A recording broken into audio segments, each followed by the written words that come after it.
Welcome to the Estate Professionals Mastermind Podcast, a podcast for estate professionals who earn more, work less, and make a huge difference in their communities. If you get value out of this free content, be sure to check out ProbateMastery.com, where you can get live classes, access to weekly coaching, and valuable courses. To learn more, visit ProbateMastery.com. Now let's jump into this week's content. Hey guys, welcome to Probate Mastery's weekly real estate coaching call. I'm Bill Gross. I am your colleague who does this. I'm building my probate business along with you as a result of my taking Probate Mastery several times and the affiliated programs as well several times. We do this call every Tuesday at 11 a.m. Pacific time, which is 1 p.m. Eastern time, everything in between on either side. ProbateMastery.com, if you want to sign up and join us regularly, is where you sign up. You'll see the free weekly coaching call that will get you to register for this call that we do every week. But if you go back to the website, there's some free opportunity, a probate opportunity call webinar. There's a probate marketing webinar, probate prospecting webinar. These are all free ways to learn about the process and get yourself started. And I think really get acclimated to the Probate Mastery way of doing things. If you want to continue, then there's a Probate Mastery course, which is live. And the next one is offered in 34 days, is that right? I think so. And you can click on get all the details there. And then on this call, we'll have our team member that will give you if there's a discount or coupon code or details on the upcoming call. And then you can continue the conversation by clicking here, go to the Facebook community, and that brings you to the Estate Professional Mastermind Facebook group with 7,500 members. Love to have you join there. Now, separately, on a personal basis, I host ProbateWeekly.com, which is an interview format show, and you're welcome to sign up for that. Put your email in and register, and you'll get reminders when we go live, and you'll get reminders with recordings after the fact. And if you want to scroll down, you can either sign up on your favorite audio version or watch past episodes on YouTube. Love to have you do that. And then lastly, I continue my conversations at Probate Weekly on Facebook. I'm just under 4,000 members. Love to have you join. Love to have you come and share your probate and estate related content. I think we all need to support each other. I see Reen recently doing a great job with his probate help desk, right? Is that the name of the group, Reen? It is Probate Help Desk. Absolutely. Some great questions. You have like consumers looking for help and really doing a great job. And then feel free to post on my groups or estate planning as well. But I think that it's a chance for you as you're creating content to get more distribution to other agents who might see it, other attorneys, vendors, and such. So we all want to work together on that. So, but good job, Reen. Really, I enjoy watching and reading yours. I don't want to jump in too much because a lot of these are in different states and I really can't help them specifically, but good job on that. And I was sharing with those who were on the call earlier, for those who remember, the thrill of victory and the agony of defeat. And this is where it comes from, the wide world of sports. And I've done a great job, I think, building a YouTube channel has been critical to building my business. But I literally just hung up with an attorney that I spent 45 minutes recording a podcast episode. I realized I forgot to turn the record button on. So that's just part of the business. You make mistakes and you just better learn to get some thick skin and move on and keep moving and not let it slow you down. So I just want to tell you guys that it's not living happily ever after. It's really a process and a commitment. But if you're here, love to help you develop some content, love to help you learn, and love to help you find some success in your probate business as you build it as a realtor or investor, though in this call, really focus on real estate. So I'm a practicing real estate broker. Let's see, close and escrow last week. I have two that are getting, we cleared contingencies moving towards closing. I list property, listed two this month so far. So I'm an active real estate broker. I'm sharing with you things that I do today to help me get listings and sell property. And so this is not some theoretical material. This is what we're using. And the goal here is for all of you on the call to share what's working for you, what's not working for you, share best practices. It varies based on markets, I find, based on individuals. So if you have some challenges, love to hear about them. If you have some questions, I'm here for you. If you have some victories you want to report, please jump in with victories as well. So who can I help today? And let's make this call interactive and let's all work together. Feel free to raise your hand or put in the chat box or just unmute yourself and jump in if you're brave enough.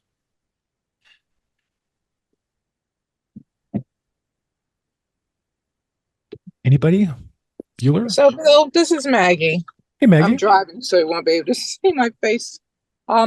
but I took the Probate Mastery class a couple of years ago, and I really haven't done much with it. So I want to get started again.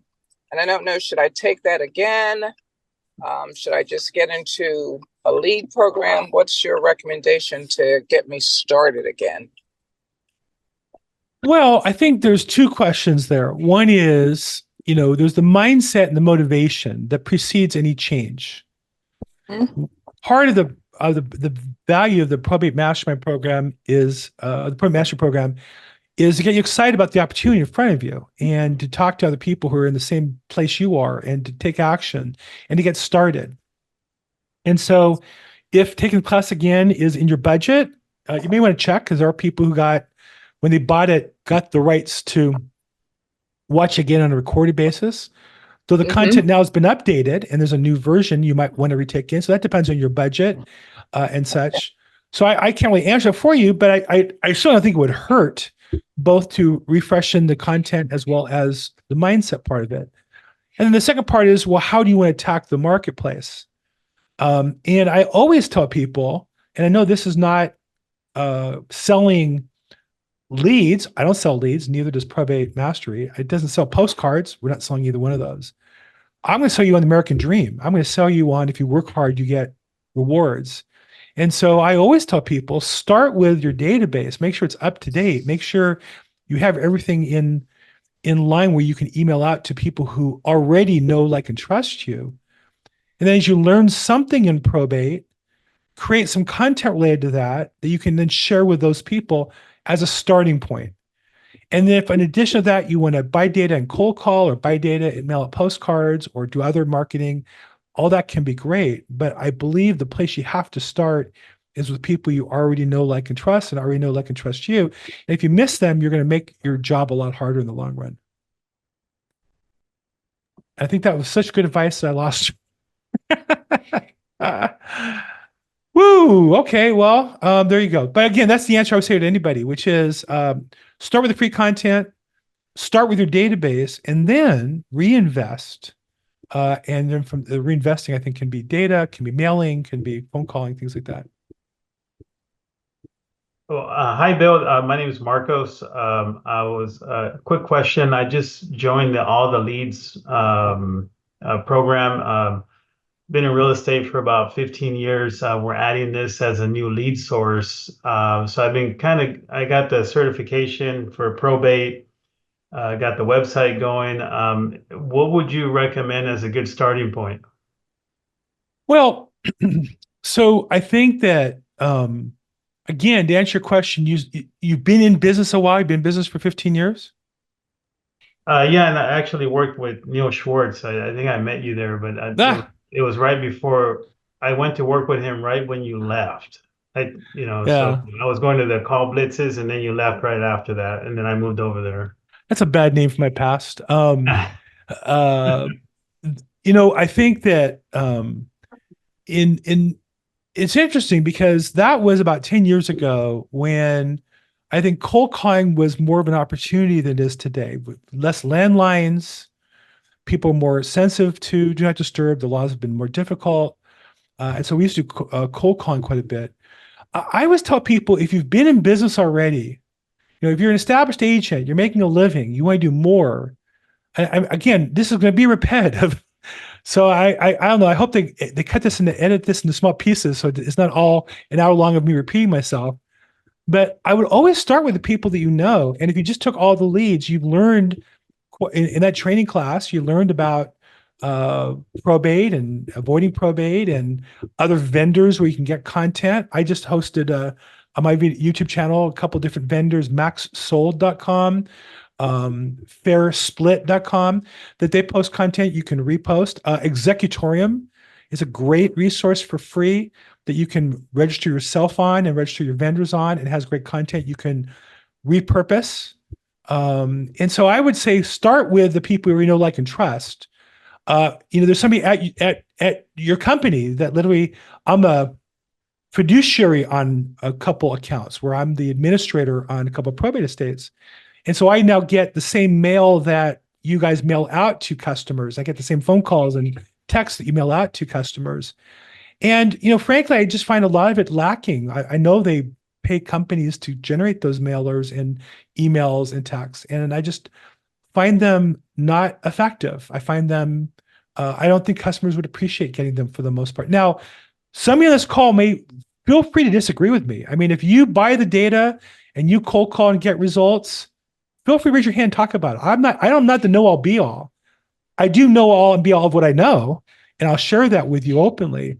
But if you cold call and have success at it today, not 10 years ago, but today, or you cold mail today and have success with it, or cold text today and have success with it, please share with me. But my experience is 99% of the people who do that, it doesn't work. It takes a lot more contacts than you would think. It seems like you're closer to deals than you think you are. And in general, I think it sets up, choose me as your realtor because I sent you more junk mail. I just don't think that's the image that you really want to create with people to get them to choose to do business with you. But, that's just me. Okay. Liza says, can I put those marketing sources in the chat? Executorium.com is one, and he is going to be on my Probate Weekly source. And then fairsplit.com is another one. You might want to check out my YouTube channel at Bill Gross Probate. And I put those vendors there for a reason that I think I try to walk through how for free you can take those resources. Like Executorium is an example. I've had him on twice before. He just relaunched his website. And so we're redoing the video. Executorium is something that was created for administrators of estates by a former administrator. And he sought to create a resource list. And I said to him, well, that's obviously good for me as a realtor. I should call my vendors, my accountant, my trash out company, my auction company, in my local area, and get them on that resource list. And then I can cold call ones I'm not working with to say, hey, here's a resource to help promote your business for free. Can I add you on? Well, who's going to say no to that? And so it's just a way to open dialogue and call people rather than cold call and say, hi, give me a listing. I see John Fraker, who's an attorney as well as a realtor, on the call. When you get a realtor call and says, hey, John, I'm a realtor. Can you give me a listing? How persuasive is that to you versus, hey, John, I have a kind of unique marketing tool. It's not sliced bread, but it's free and it might help promote your business. Would you like to participate? Are you likely to say yes to that? Absolutely. That's the easy stuff. That's the easiest. That's like the little piece of bait to get you on the hook. And then once you're on the hook, I got to reel you in. So again, for all of you, I just think that's a more effective way and a more pleasant way to do business than cold call. I mean, I get emails with grammar errors. I get mailers with the name switched. It's Blanca Perez, but it's addressed to Perez Blanca. I mean, it's just, right out of the gate. And then you get the same email from the same guy with the same mistake 3 times. What do you think I'm going to think about him by the time I get it? And that's a Century 20 Masters agent. I don't want to say his name, but just for what it's worth. So, Reen, I see your hand up. Yes. What do you have on the subject? I was just going to add, I took your advice on getting in touch with family members and hold on. Okay. I was just kidding. I didn't really mean it. And what really amazed me, right, going back to my own database and letting people in my own circle know about probate. And I've been doing probate for a while. I thought everybody in my family knew. And I took your advice. I started doing the 30-second reels, just giving a probate tip to my family members. I send it to them because it's safe. And I'm starting to get engagement from my own family saying, wow, I didn't know you do probate. I didn't know about this or that. And I'm like, I've been talking about this for like 4 years. How do they not know? But they don't. And it amazed me. That was great advice. And then also related to the mailers and the calls, even I was also personal representative. And even worse, some of you who are working with assistants and you have your assistants make your calls because it's just another pillar in your business, like for sale by owners or expireds. There is nothing worse than when one of your untrained assistants call a personal representative and start asking really insensitive questions. You want to talk about crushing your brand and getting off on the wrong foot. I can't stand it when I get those phone calls. They're so bad.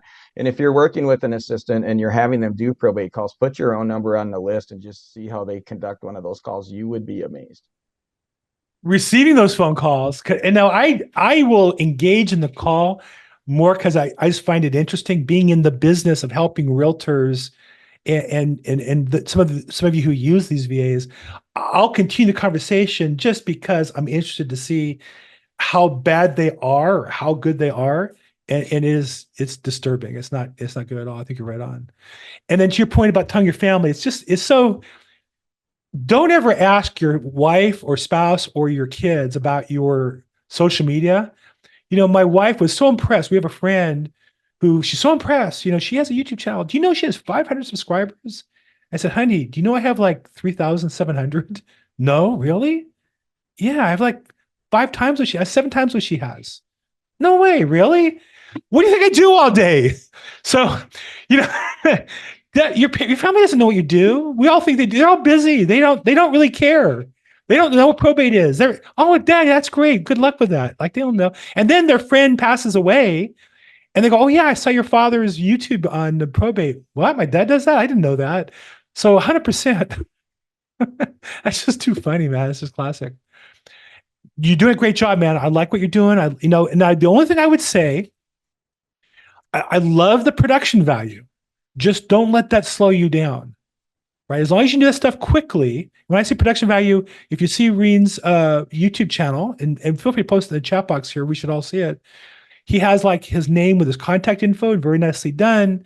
And he has, the backdrop, and he has some nice graphics, and he speaks with the graphic in front, which I think is great. And I think it's interesting as a watcher of it. I find that interesting more than just looking at my face. But make sure that all that doesn't tie you down so much that you can't do a lot of content. Because in the beginning, especially, the more you do, the better you get at it, and you'll figure out really where your audience is at. So just make sure. I love it, but I don't want to compliment you into making mistakes. Just make sure you get a lot of content done. You are correct. In fact, that first long form video, it was a week late, and then I still couldn't get the white balance right. But I said, okay, I got to put it out there anyway, right? No, it's the first video, no one's going to watch it, so I put it out there. 10 minutes after I put it out there, I figured out how to fix the white balance problem, right? But the opposite of that is with my reels, I just grab my phone and force myself to record for 30 to 60 seconds every morning. Beautiful. And I've had just in 1 week, I've had something like 6,000 impressions. And prior to that, I was getting like 100. And just so you guys want to know how humble I am, my dog, we did a reel with my dog one day, and my dog is 4Xing everything. Of course. Everything that I do. So I renamed her name is Piper, and I renamed her Piper the Probate Pup, and she's going to do a guest spot every single Friday. I'm so vain. I won't do a video with my I don't have a dog. My wife has a dog. I won't do a video with a dog because I know the dog will way smoke me on views and engagement. So I'm just not emotionally healthy enough to have that feedback. But good job. I think you're doing a great job. And please put your contact info and put your YouTube channel in there. And by the way, I did a YouTube on free resources that includes executorium and some other things I mentioned. I just think it's really important. I'm all for paying for good material like Probate Mastery's coaching, but we don't have the money. You got to get started. You got to get some momentum. And then once you do it, I don't think once you're in Probate Mastery, you should be necessarily paying out for mailers or paying cold calling. There's free resources now that you know the business you can use and ways you can leverage yourself. So, Reen, thanks so much for joining in there. Okay, I saw in the chat box a couple of questions. Let me see here. So I put the free resources in that video. Hopefully, Liza, that helps you with that. Matt Price, focus a bit on probate attorneys and status. What are some of the tips we can use to show more value to attorneys above and beyond a typical real estate agent? I know we can refer clients to them, but so far it's not reciprocal. There's a lot to unpack there, Matt Price. So a couple of things he says. How do we get more business from attorneys? And then he mentions it's not reciprocal.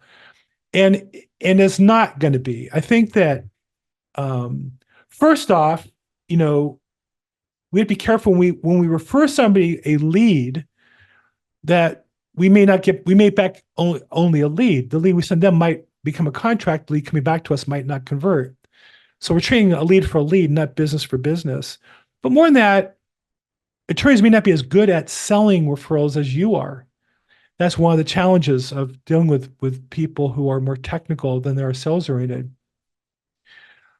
So I asked this question of all the attorneys I interview, and I think the most important thing you can do for any attorney, there's two things. One is be so good that they think they have to use you. right? Like in LA County, if you're an attorney and your probate needs court confirmation and you don't refer them to me, your life is going to be more miserable than otherwise would be. Sorry, not sorry. I'm glad to help you. But if you don't know that, you're going to experience. So, for example, I had an attorney who was emailing their client saying that in order to list the property, they needed court approval. Number one, this was in Orange County, not LA, but same law. And number two, that the maximum commission is 5%. Well, which is great for me because I emailed the customer and I attached the Orange County Superior Court rules, which are online on the court website. I said, number one, you don't need approval of the listing of the property unless it's a guardianship, primary residence, or conservatorship primary residence on a standard probate like this. Even when you have limited authority, we don't need court confirmation for the listing. We do need to publicize the sale and have court confirmation of the sale. So we don't need the listing approval. Second, he's wrong on the commission. The 5% commission limitation does not apply in Orange County. It does apply in LA County on court-confirmed properties or SFRs only, but there is no such limit in Orange County. Again, I referred to the paragraph in the rules. I had that. And then I talked to my customer. I said, listen, he doesn't know what he's doing. He's a nice guy. Let's just list the property and I will show him I'm in control and I'll walk through what he has to do because he had not yet filed his DE 160, which is the form you need to order the inventory and appraisal report. So we know what we can sell the property for. Can't sell anything unless you know the price. Well, it's not quite true, but generally you can't sell it without the court's appraisal. And we can't sell anything without getting the publication done because that gives you the date by which you can't accept the offer. It gives you a date that you have to accept on or after that date.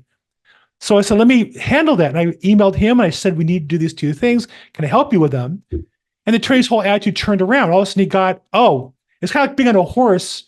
When you know how to hold the horse's reins properly, the horse goes, this guy knows what he's doing. I'm not going to mess around. Whereas the attorney was driving the customer crazy and they'd gone 6 months without any movement after getting letters.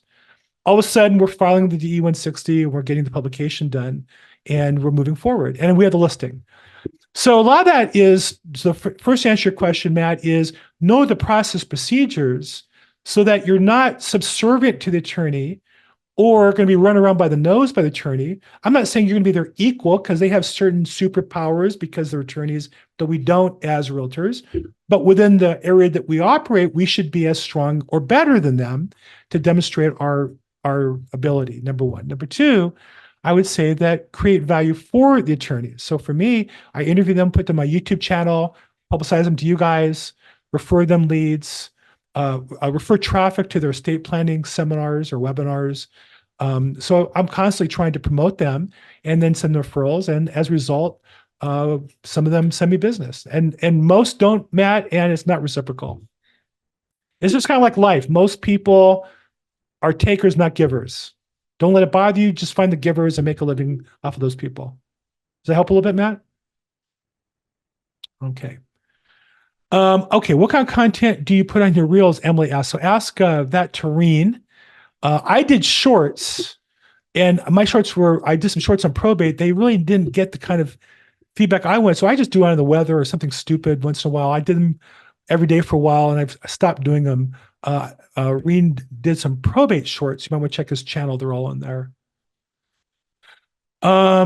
Okay, Lou's in the chat box, and he has the details. First, he is the course advisor for Probate Mastery. So if you have questions, you can book a call with him to get the details.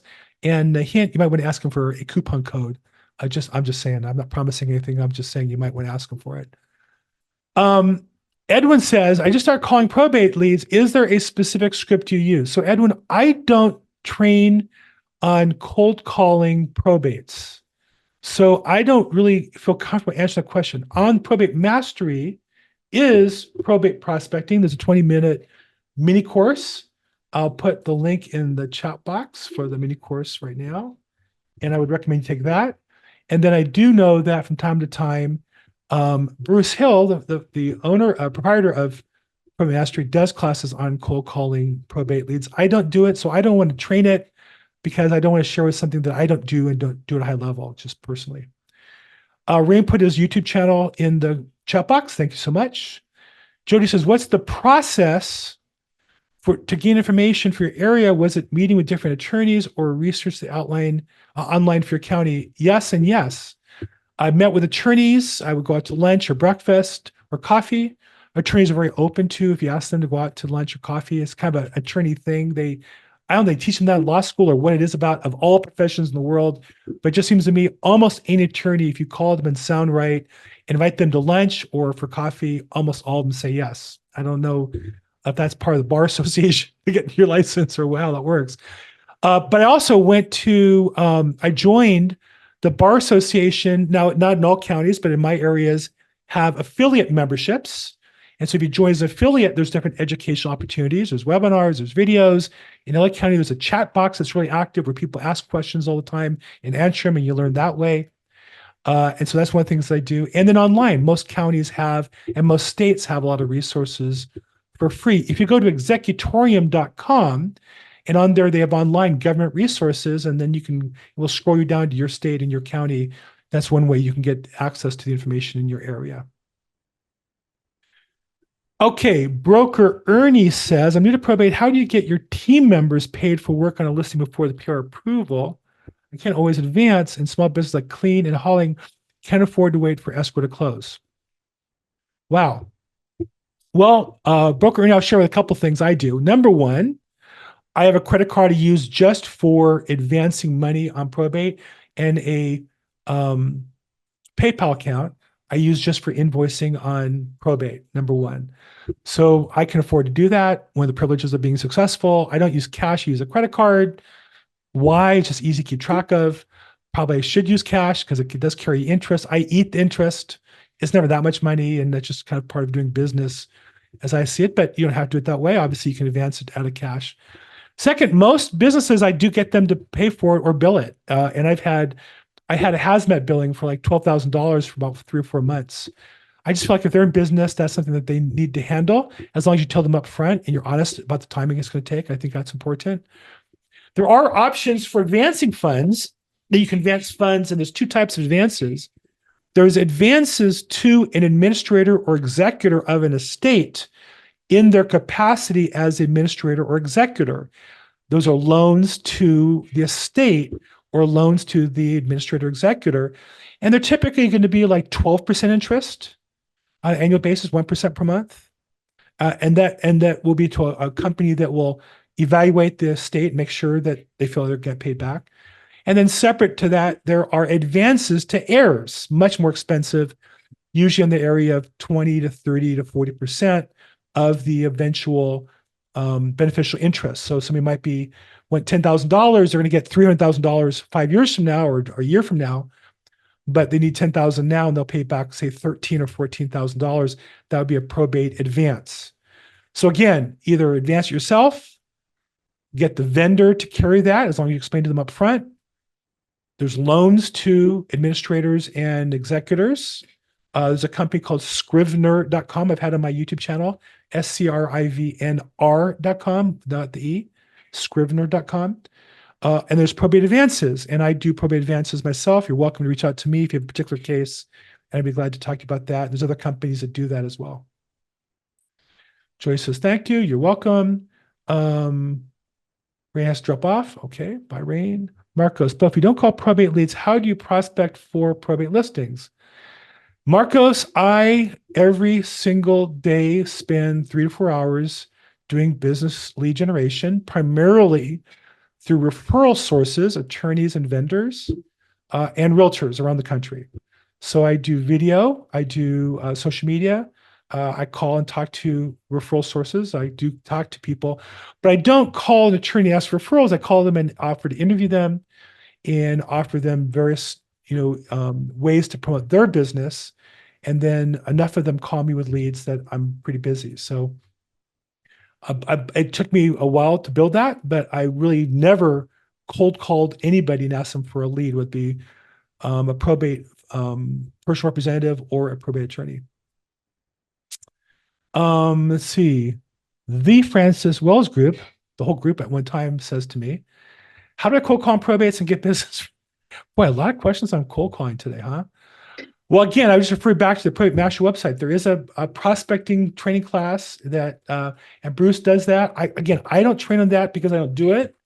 And one of the privileges of being honest is I can just tell you, I don't really care, hope you like that, but I don't cold call. So I have in my career, I did a lot of cold calling of expireds, a lot of cold calling of circle prospecting, a lot of calling past clients of influence. I will say this: when I started Probate Mastery 5 years ago in 2 or 3 months, I did start calling my Center of Influence database. At the time, I had about 700 people in it, and I just called them up and said, "Hey, by the way, my focus now is on probate, real estate, and avoiding probate through estate planning.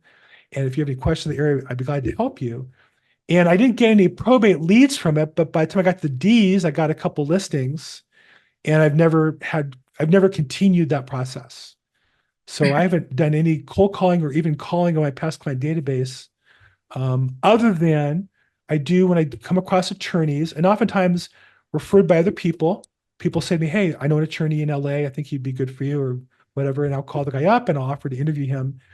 And I will say that when I started my channel, I had to call people. I'd make 4 attorney phone calls and leave messages to get one to agree to an appointment.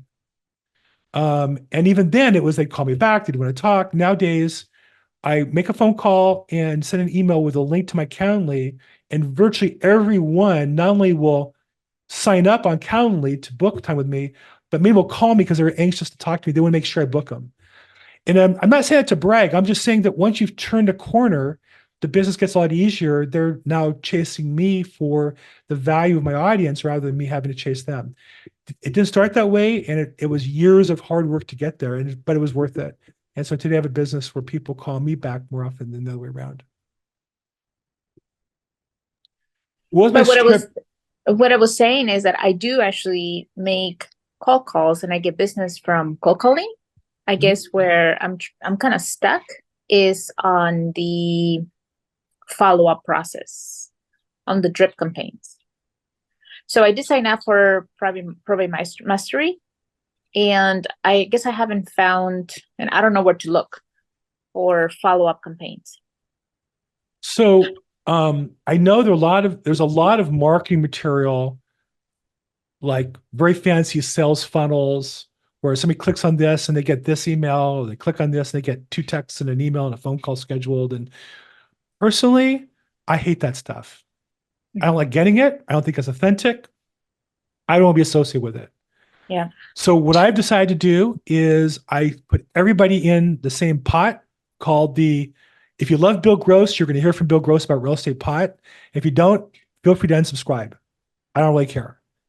And enough like it, and I send out the same thing to everybody. I send a email regarding the real estate market that I video it and attach the video to the email, and I post the email on my social media. And so you either see the video version or the email version or both, and then other content as well.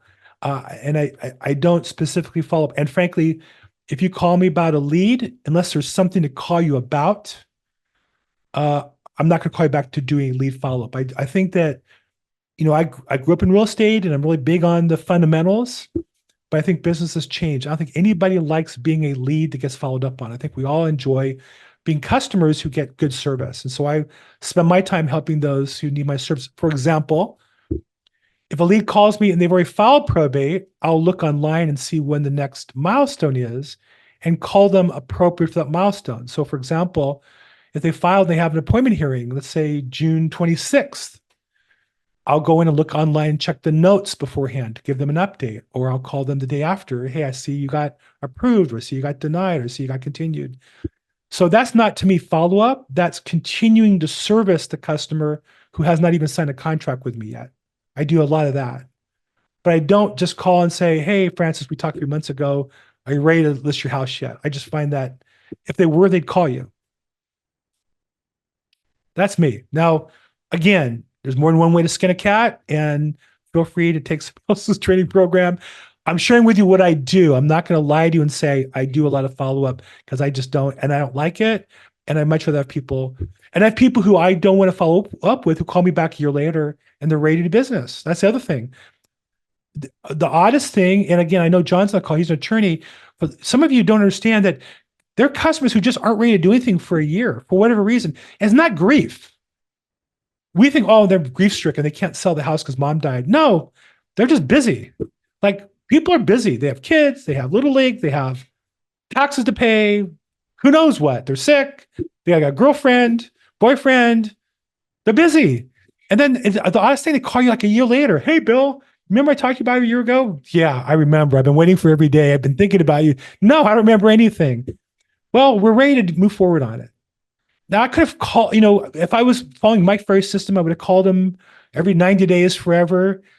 I just cut all that extra work out of my life.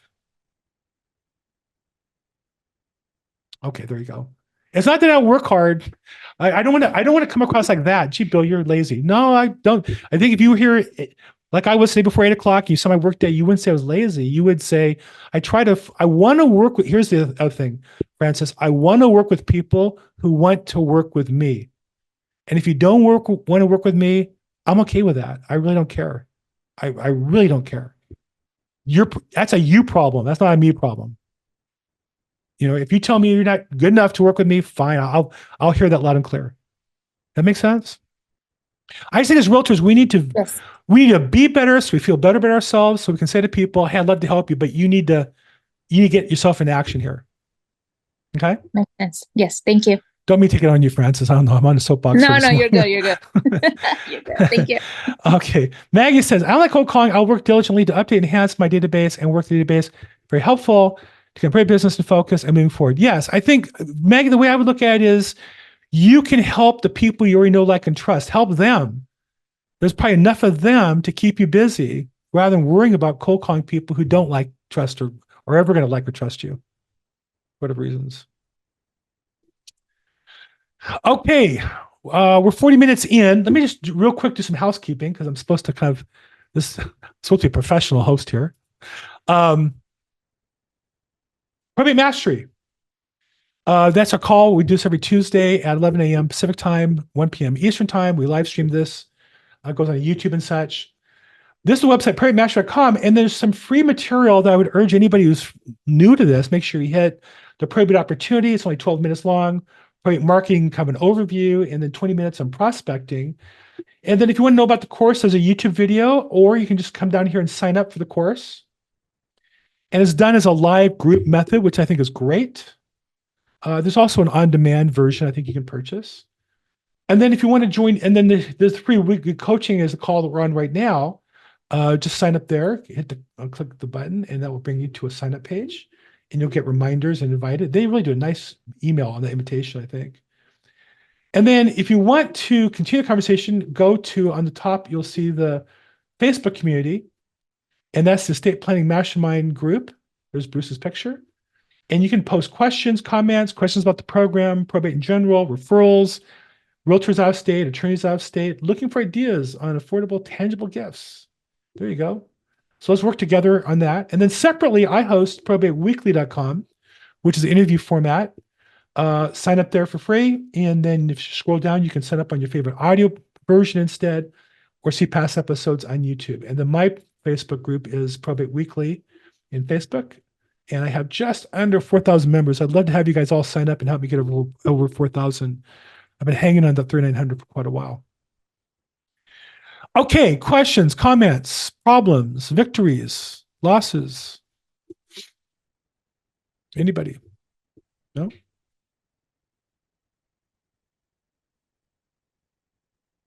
No, not hearing anybody?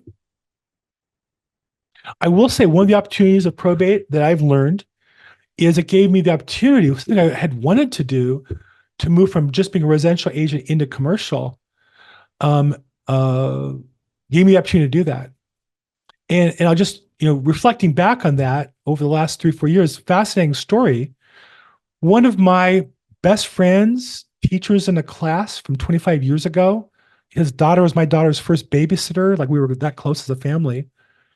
One day I saw him at probate court walking around. I knew he was an attorney and I knew that he was in the area, but I didn't know he did probate. Well, he does mostly civil litigation, but it blends over to probate when people pass, and he is the attorney of choice to handle some of these estates. And, we chatted a bit, and he called me one day with a question about real estate. And next thing you know, I had a nice listing in commercial real estate. And I'm a smart guy. I know contracts. One thing I learned is there's a difference between listing property and selling as a buyer's agent or as a tenant's agent. I don't know that I could do that. I don't know the market enough to show a buyer all the properties. But selling one property, all I need to do is figure out what that property is worth and how to present it. Much easier than residential, I found. And I did one, then another, then another. And so I'd say in the last 2 years, about half my business is commercial. Same attorney calls me with a problem that I help him solve. And I end up being the broker of record for the decedent's property management business, getting paid monthly for that, a nice sum, as well as I'll be the agent to dispose of about $10 million of commercial property over the next year. So that transition, yes, I took classes. I'm with the XP. We have commercial classes, and I'm a member of LoopNet co-started some classes, and Air in LA has some courses. So I've studied and I've learned the forms. I'm a smart guy. I'm a learner. But to be honest, the main thing was just having the relationship toward the attorney. Said, look, we have to sell this with court confirmation. I want you to list it. Do whatever you have to do to be comfortable with the product type. I trust you to do that. And so I learned what I had to do as far as disclosures, not much by comparison. And to price the property, not much because it's a competitive situation. I didn't double end it. And so here I am now, year 6, and almost all my business is commercial, which is really, there's some real big advantages. That's not quite true. I would say by income, the bulk is commercial for sure. Much easier, much less heartache. It's all 9 to 5, Monday through Friday business. So for those of you looking to make that transition, probate's a natural fit because, and you would think, well, don't people own businesses, have estate plans? You know, it's funny. Some of them don't sign the estate plan. Interesting. And I'm not an attorney. John's on the call, but by law, I think if you have an estate plan, you don't sign it. It doesn't really do much, does it? It's kind of like buying a safe, and not putting your stuff in the safe, or putting a property in. So anyhow, that one of the real benefits for me has been building my commercial business as a result of probate. Bill? Yes, sir. What I was going to say is, yeah, that's extremely common, man. I had one case. It was sad, actually. This lady came to me. It was about 10 plus years ago, and her mom had just died. And she hands me a will that was like probably 15 years before her mom passing. So 15-year-old will. And it referenced her mom had been divorced from this guy for over 10 years, still left stuff to him and his kids, which were never her kids. And then she was really adamant. She's like, no, but here's what my mom wanted. And she had a notepad, like a legal notepad in her mom's handwriting. And it went on for like 10, 11, 12 pages, just writing and writing and writing and writing, not signed, not dated, and no intention that this is my will. So under California law, unfortunately, I said that's mostly a diary. It's not something that I can take to court. It's not, California accepts holographic wills, but people kicking around over the smallest details. My business partner had one of those, and it was a mess. So that final step of actually executing it and making it valid in your state law is indispensable, and people often overlook that piece.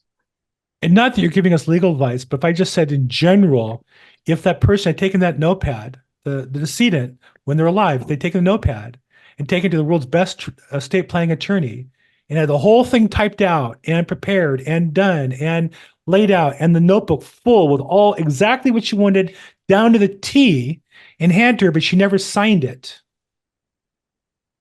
What's the effect of that? I mean, yeah. So litigation at best. Yeah, I mean, the effects of the requirements of holographic will is even similar to that. You don't. I hate saying this. You don't need an attorney for that, right? But this is my will, intention, right? All in the person's handwriting, signed, and that's it. And as long as it meets the criteria in California of a holographic will, that will be valid. Now, again, a will is going to go through probate. It's not going to skip it. And there's plenty of litigation and fighting over that. But for this lady, what was missing is tragically just a couple of details. But I'm saying, sad. Go ahead. If she had taken all that work without signing it, yeah, and just typed it into an estate plan format, into a trust format without signing it, it still has no real legal effect. Exactly. Yeah. Generally speaking, I mean, you can litigate whatever you want, but exactly. Yeah, the only reason the holographic was a partial thought in this one is because so much of it was in her own handwriting, right? And the courts give deference to what the person wanted, but it Sure. still needs to meet the criteria. And unfortunately for her, it didn't. And it's sad. I mean, the number of people who get tied up on estate plans and wills over little things. You know, I was actually reading earlier in the Facebook group of a guy who was having a lady, she had, you know, her husband died intestate, and that meant that a portion of the estate goes to his kids, which are not her kids, and so forth. And, you know, and he was bringing her offers, and they were just not getting her to respond. And a lot of it is, we talk about procrastination, right? People get busy, people get strung out on details. There's studies that actually show that a lot of what's behind procrastination is unprocessed grief, right? Unable to deal with it. And so a lot of people are like, well, if you just, you know, if you have a checklist, all these things, then you'll stop procrastinating. Nonsense. When people address the grief, then the procrastination goes away. So, and in my industry, obviously I'm dealing with a lot of that, some processed and a lot of it not. A lot of people can, you know, we even talk about it, a lot of people can't answer the bell for the first 6 months to a year after a loved one dies. Some people can answer it and do a couple of things and then shut back down because they still haven't processed it yet. And everybody's in a different stage of life, and everybody's in a different place in their relationship. So, and sometimes the grief isn't apparent, right? I mean, when we stuff down feelings, we're not aware of them. It's likely people around us aren't aware or don't notice, but it's there. And I can just tell you personally, I lost both my parents, and my mother, when she passed, we did a lot of very intensive grieving. And I think I came to terms with her death. My father, before her, passed, and I never really did. And this day, I catch myself at moments really sad, and I realize what it is. It's just that grieving process of losing my father never really processed. And I'm human. You can only do so much. Exactly. So, well, good. Well, thanks so much again. Thank you for the detailed legal opinion. You all can take to the bank and say that John Fraker represented you personally. I'm sending everyone an invoice. Maybe not. Maybe it's not personal advice. Great to see you, John. Bill. It's been too long, man. Yeah, thanks, everyone. You can blame Bill for the invoice coming your way. I'm kidding. Thank you. Just put it on your Probate Mastery account. I'm sure Bruce would be more glad to pick it up for anybody who's a paid member. So, okay. Any other? We're kind of getting up in the hour here. So, any other questions, comments, challenges, problems, victories? Defeats, not the feat, but defeats. Anybody want to talk about something that didn't go well that they have a problem with? I mean, I'll just share with you. I have a interesting experience where I am the administrator on a couple probates, and long story as to why that is, I could talk about someday. But and as a result, hire an attorney, a realtor, to sell the property. And it's just interesting that a realtor who knows enough to refer the business and knows enough to do a lot of things. On a counteroffer, I told him that among other things, we had to add in California, we have a probate, a probate PAPA, purchase agreement probate addendum, that's required. Whether or not you have full authority, you check different boxes if you have limited authority or full authority, but you need to attach two forms. There's the probate purchase agreement, probate purchase agreement probate addendum, and then with that, attached to that in the forms is the probate advisory. So there's two forms, PAPA and PA. And you have to attach it either way, limited or full authority. And he thought, well, no, it's full authority. We don't need to do that. Wrong. And it's just interesting how this is somebody who I knew who knows probate. He does a bunch of them. And I would just say the opportunity for all of us. Now, look, he's doing a good business, so I'm not saying it to knock him. I'm saying it to you as an opportunity. Make sure you know the forms. There's only 3 forms you have to know. There's in California. In other states, there's no forms, by the way. If you're in another state and you have a Association of Realtors form on probate, please send it to me. I'd love to see it. I've asked brokers in, I think, 15 states so far. I've asked attorneys in multiple states. Nobody's ever produced one. Now, attorneys will tell me they draft their own. And I say, well, that's interesting because in California, on a listing, I have a purchase agreement addendum for listings that has a probate addendum. And then we have a purchase agreement probate addendum that has a probate advisory, the same one, addendum to it. So you're talking about either way, 2, 3, 4, 5 pages of stuff. Does the attorney create something as powerful as that? Well, no. Do you need all of it? No. Is it good to have all of it? I would say yes. I feel very empowered on behalf of my customers that I have forms that detail the circumstances pretty well, not perfectly, but pretty well, and protect them and me. And if you don't know those forms, it's like going into a fight and not bringing your gun or not bringing your knife and not knowing how to use it properly. And so I don't want you to look at those forms as overhead. If you're on this call and you want to position yourself as a probate expert, at a minimum, print those forms off as soon as we're done, off your zip forms or SkySoap, whatever. If you're in California, read them. And if you're in other states, again, if you have a standard form or your company has one, I haven't seen one, not one. I don't understand how they deal with it. In other states, there is sometimes, rarely, court confirmation required. Imagine, and for those of us in California, imagine having an offer and then knowing it's going to go to court and be overbid. What happens with the deposit money? What happens with the escrow? What happens? We have all that detailed out. Now, most agents haven't read it, but it's kind of, it's detailed out. If you're in another state and you have a customized form, I'll trade you our forms to see whatever you use as customized, and I won't share it with anybody. But I've never had one. I've made this offer probably 10 times. I've never had one. Because how do you protect your customers? As realtors, it's the contracts. Those are our knives and our swords that we use to protect our customers. So, and I also think if you just read the forms, and if you're in other states, I think you should ask.